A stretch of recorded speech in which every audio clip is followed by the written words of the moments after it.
Okay, so yesterday we were talking about constitutional conventions, and we were dealing more with the historical background, particularly as it relates to the chaos that was happening in the 1970s and in the early 1980s.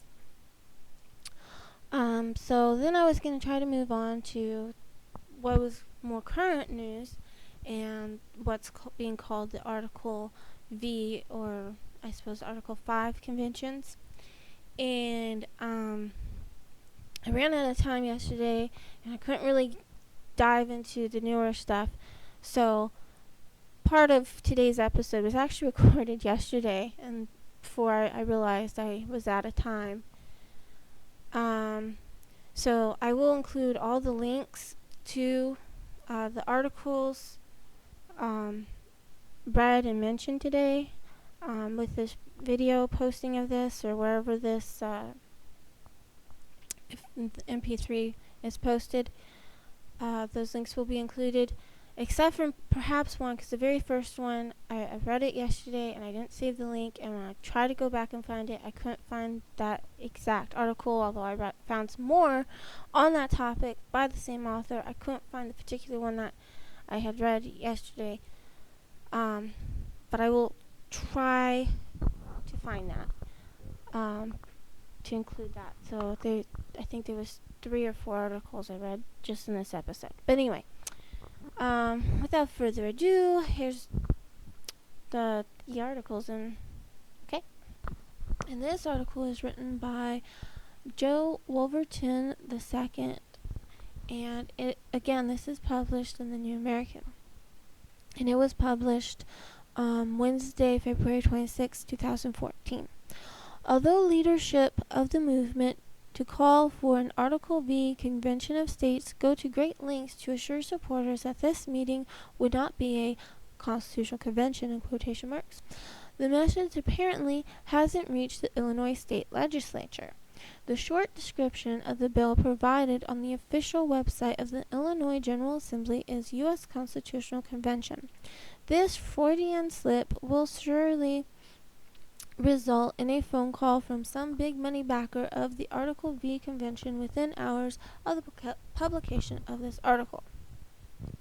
In fairness, though, the rest of the bill performs the requisite grammatical gymnastics that are the hallmark of ALEC-approved Article V legislative language. As with other resolutions making their way through various state legislatures, the Illinois measure makes critical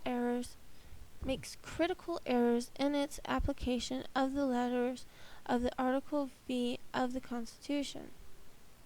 Article V reads, "The Congress, whenever 2/3 of both houses shall deem it necessary, shall propose amendments to this Constitution, or, on the application of the legislatures of 2/3 of the several states, shall call a convention for proposing amendments, which, in either case, shall be valid to all intents and purposes as part of the Constitution when ratified by the legislatures of 3/4 of the several states, or by conventions in 3/4 thereof, as the one or the other mode of ratification may be proposed by the Congress, provided that no amendment which may be made prior to the 1 year 1808 shall in any manner affect the first and fourth clauses in the 9th section of the first article, and that no state without its consent shall be deprived of its equal suffrage in the Senate." Notice, concerned constitutionalists, there is not a single word in that very important and controversial provision that provides for a limited convention. That did not stop the state legislature of Illinois from making that critical error, however. Citing its opposition to the U.S. Supreme Court case of Citizens United v. Federal Election Commission and related cases and events, Senate Joint Resolution 47 calls for a convention limited to considering this issue. The plain language of Article V limits neither the scope of the convention it anticipates nor the number of the amendments that may be proposed at such a meeting. In fact, if the purpose of the suggested convention is to propose amendments to the Constitution, doesn't that make it per se a constitutional convention, regardless of how narrow an agenda those calling for the convention say they will follow? It seems very dangerous to rely on semantics as a balance to the risks that would attend such a convention, regardless of the language preferred by its advocates. Furthermore, those of us with faith in the work of the founders likely agree that adding and deleting words from the Constitution is a sin typically committed by enemies of our republic, not by those who call themselves true constitutionalists. As John Locke wrote in his essay concerning human understanding, every man carries about him a touchstone if he will make use of it, to distinguish substantial gold from superficial glitterings, truth from appearances. And of course this article goes on, but I think I'm going to move on to one other article written this year. And this one, some thoughts on the Article V issue, written by Tom DeWeese, published Tuesday, March 11th, 2014. I've written many articles in the past concerning my opposition to a constitutional convention, CON-CON. I've also helped in successful fights in Ohio and Kansas to stop CON-CON resolutions. But recently there is a new twist in the efforts to amend the Constitution to preserve freedom. It's called an Article V Convention of the States. Proponents say it answers my concerns over the dangers of a CON-CON, and so many activists have asked me where I stand on this new effort. So here are a few thoughts. I certainly feel the pain of patriotic Americans over the state of our Constitution. The original document has been basically put in a museum on Connecticut Ave in Washington, D.C. and forgotten. We are told it is old and outdated, not relevant to today's age of technology and moral reality. Old guys in powdered wigs wrote it. They knew nothing about instant communications, international terrorists, and besides they were slave owners. How could their ideas possibly be relevant to us today? I'm sure Nancy Pelosi never read the Constitution because she would have had to pass it through Congress before she could find out what's in it. For Obama, it's just a roadblock keeping him from his need to change the country. Well, you've all heard those arguments. The result is a government out of control. Spending is skyrocketing, gun rights are under siege, Obamacare, right. Property rights, American industry, the dollar, personal privacy, and even our ability to choose the foods we want to eat are all disappearing under an out-of-control government. Something has to be done. There are those who argue that we can't wait to try to elect the right kind of representatives in Congress and the White House. We have to take matters into our own hands immediately. We have to see that the Constitution is strengthened to assure a balanced budget. Some have gone so far as to declare 10 amendments for freedom, including a plan to repay the national debt, enforce legislative transparency, a line-item veto, term limits, immigration control, English as the national language, only U.S. laws over Americans, no socialism, and a government bound by "In God We Trust." And there are amendment ideas floating around to assure the Constitution is sound and strong for future generations. Few of us would disagree with most of these ideas. They are put forth by respected leaders who have a record of promoting limited and constitutional government. But how do we put these plans into action? Radio host Mark Levin wrote a compelling book suggesting that there is a pressure valve written into Article V of the Constitution that shows us the way, through a convention of the states, an Article V convention as it is called, and we are assured that this is not a constitutional convention, CON-CON, through which states call on Congress to convene. Too dangerous, they tell us, and I agree. No, an Article V convention is different. We are told that the term Constitutional Convention or CON-CON is inaccurate. Then an Article V convention is designed to precisely avoid the need for a CON-CON. Specifically, an Article V convention is a meeting of the states out of the control of Congress and the Pelosi's of the nation. Each state will get one vote, and that will prevent a runaway convention that could result in the gutting of the Constitution. And through such a process, the states can control the agenda of the convention and therefore pass Mark Levin's Freedom Amendments. It's that simple. Moreover, the idea has captured the support of major conservative leadership, including Sean Hannity, homeschool leader Michael Farris, former Virginia Attorney General Ken Cuccinelli, commentator Tim Baldwin, the Goldwater Institute, the American Legislative Exchange Council, aka ALEC, and many more. All are well-respected leaders and advocates of limited government and constitutional law. Side note, that's questionable, and so most of those amendments that he mentioned. But anyway, I won't begin to question them, their integrity, or their honorable intentions. Side note, I would. I believe most are sincere in their concern and desire to save our republic. Side note, I don't think so. But I have a few questions and observations. First, what is the real issue here? What is the real reason why we are to even consider trying to redefine what the founders meant our government to be? After all, it is all in the Constitution already. Article V advocates and the conservative movement in general will readily tell you that the real issue is that our government, from the White House to Congress to the Supreme Court, is failing or refusing to follow constitutional law. They ignore it. So, as Article V proponents, that's why we must amend the Constitution to assure our freedoms are guaranteed. But here is my real question for Article V advocates. If government today refuses to follow the Constitution, what will change once it is amended with the Articles of Freedom? What motivation will suddenly drive the Obama and Pelosi's to say, oh, the Constitution is the law of the land and we must follow it? Especially when they suppose those freedom amendments for the same reasons,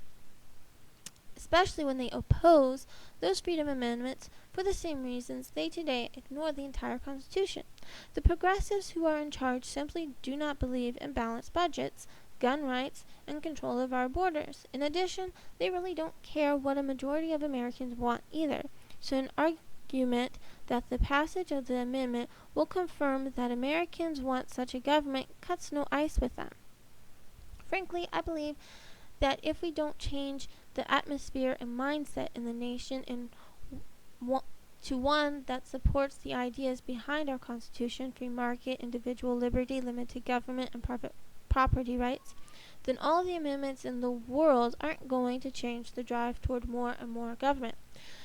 The place to start that effort is by working to take back control of our local school systems out of the clutches of the Federal Department of Education.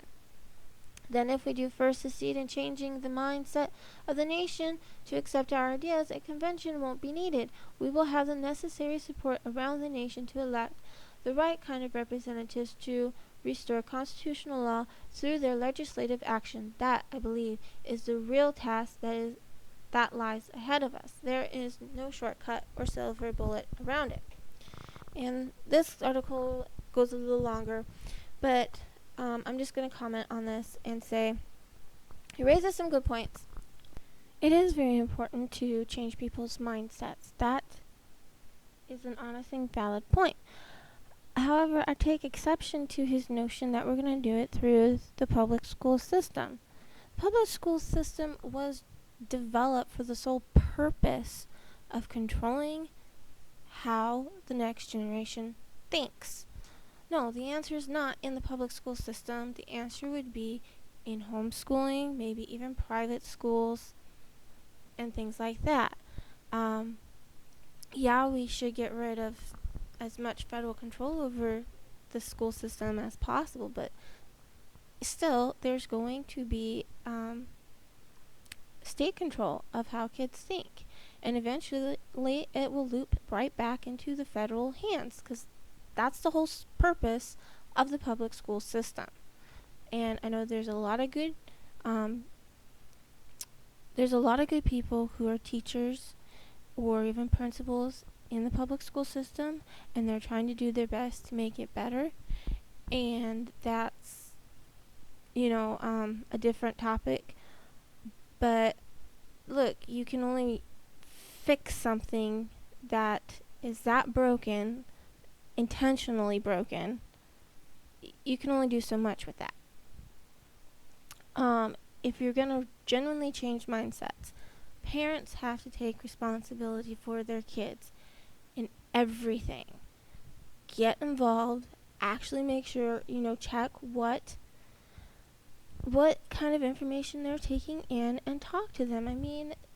Talk to them about what their own ideas are, what their own perceptions of the world are. Don't just work on preaching, but talk to them and communicate with them directly on what their thought processes are. That's key. Parents being parents is key. Since our topic is on manhood, I think I'll just bring it around to this point that as fathers, the responsibility, the scripture says to teach them in the admonition of the Lord, and to nurture and bring them up in the admonition of the Lord.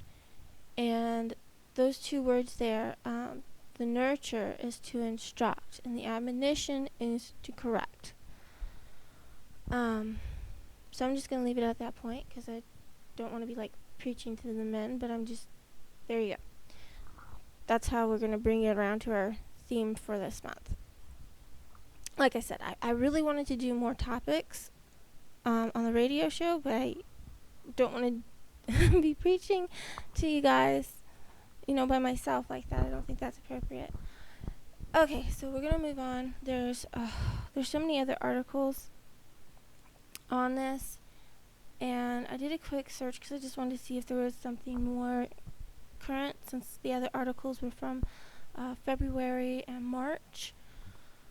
And lo and behold, yesterday there was something posted in breitbart.com, and it's by Mark Mickler.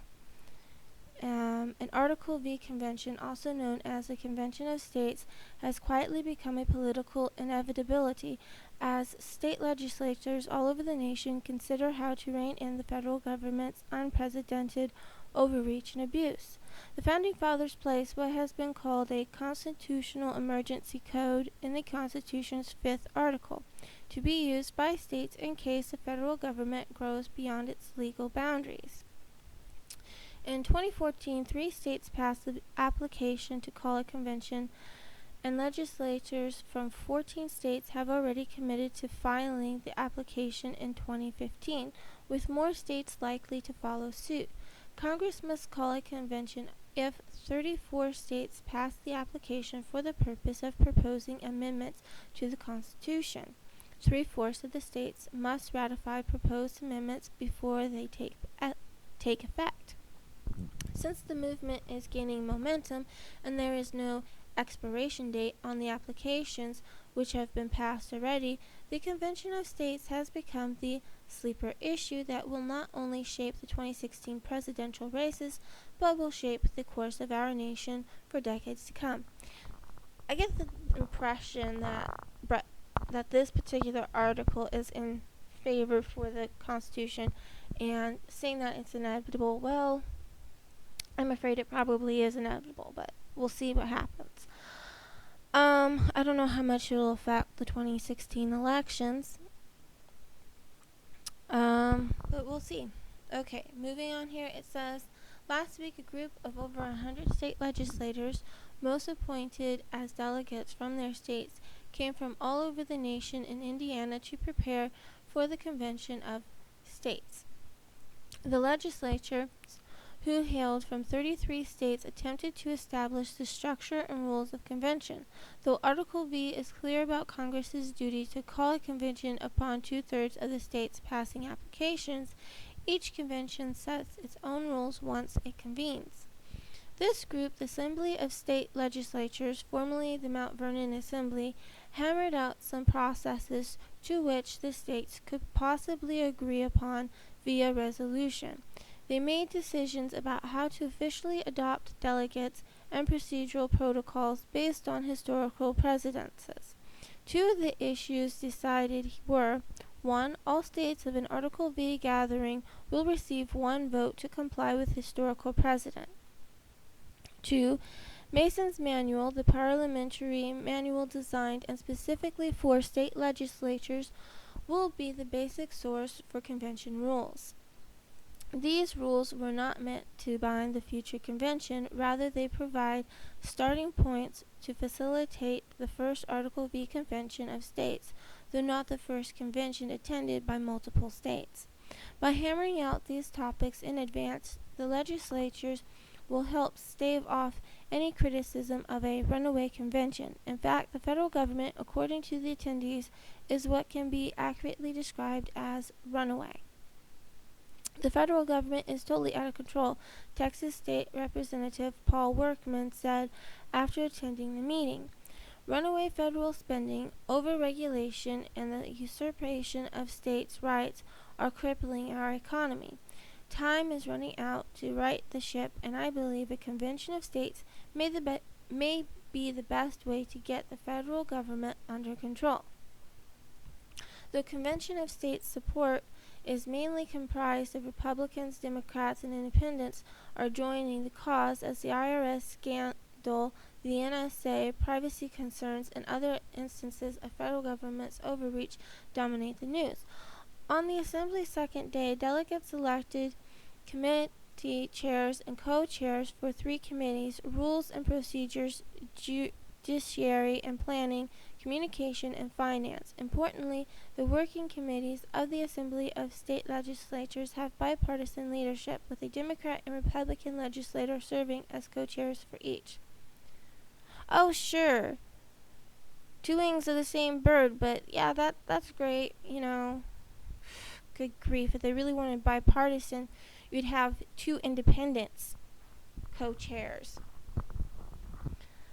Over the next few months, the committees will continue to work on their specific proposals to present for consideration at the group's next planned meeting in December. States are the laboratories of democracy. Indiana Senate President pro tempore David Long said, "If something gets done properly, it doesn't come from Washington, it comes from the states." I'll agree with that quote, but alright.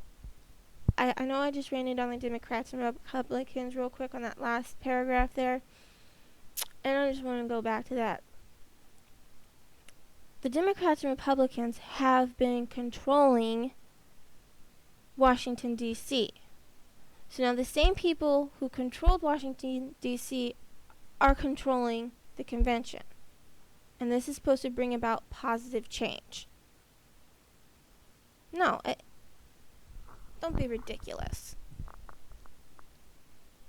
Okay. There's some other news stories here. There's,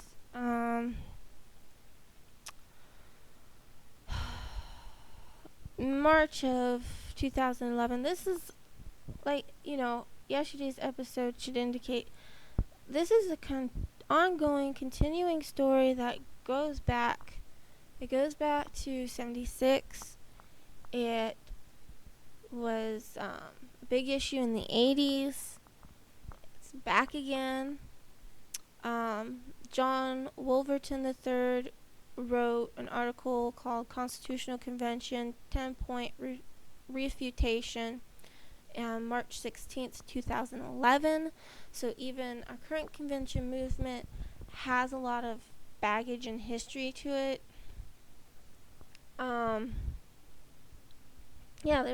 There's a lot of history on this topic worth looking into, and of course I can't. This would take probably a 2-hour-long documentary to really get into it and follow this movement. I remember even in some of the presidential debates, one of the questions was, if you could make one amendment to the Constitution, what would it be? Some people came off with some pretty flippant answers. Others had to do with controlling elections. I think one of the most important ones would be actually repealing a couple of the current amendments that we got to the Constitution, such as direct elections of senators. The senators were supposed to have been elected by their state legislatures, not the populace. And I think that would be, a nice amendment. But do I want to see a big convention to tack on 10 or more new amendments? No. And I don't know, this whole let's fix the Constitution because our federal government isn't following it thing, I don't know. Seems like a bad idea to me.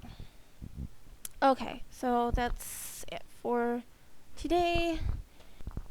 So today we're on Proverbs chapter 19. Better is the poor that walketh in his integrity than he that is perverse in his lips and is a fool. Also, that the soul be without knowledge, it is not good, and he that hasteth with his feet sinneth. The foolishness of man perverteth his way, and his heart fretteth against the Lord. Wealth maketh many friends, but the poor is separated from his neighbor. A false witness shall not be unpunished, and he that speaketh lies shall not escape. Many will entreat the favor of the prince, and every man is a friend to him that giveth gifts. All the brethren of the poor do hate him. How much more do his friends go far from him? He pursueth them with words, yet they are wanting to him. He that getteth wisdom loveth his own soul. He that keepeth understanding shall find good. A false witness shall not be unpunished, and he that speaketh lies shall perish. Delight is not seemly for a fool, much less for a servant to have rule over princes. The discretion of a man deferreth his anger, and it is his glory to pass over a transgression. The king's wrath is as the roaring of a lion, but his favor is a dew upon the grass. A foolish son is the calamity of his father, and the contentions of a wife are a continual dropping. House and riches are the inheritance of fathers, and a prudent wife is from the Lord. Slothfulness casteth into a deep sleep, and an idle soul shall suffer hunger. He that keepeth the commandment keepeth his own soul, but he that despiseth his ways shall die. He that hath pity upon the poor lendeth unto the Lord, and that which he hath given will he pay him again. Chasten thy son while there is hope, and let not thy soul spare for his crying. A man of great wrath shall suffer punishment, for if thou deliver him, yet thou must do it again.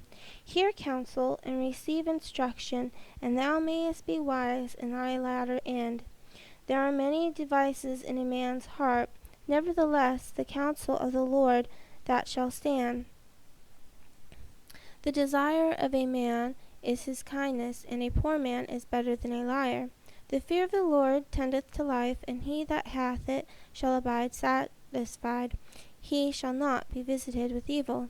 A slothful man hideth his hand in his bosom, and will not so much as bring it to his mouth again. Smite a scorner, and the simple will beware, and reprove one that hath understanding, and he will understand knowledge.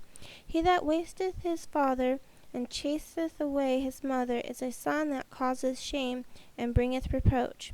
Cease, my son, to hear the instruction that causeth to err from the words of knowledge.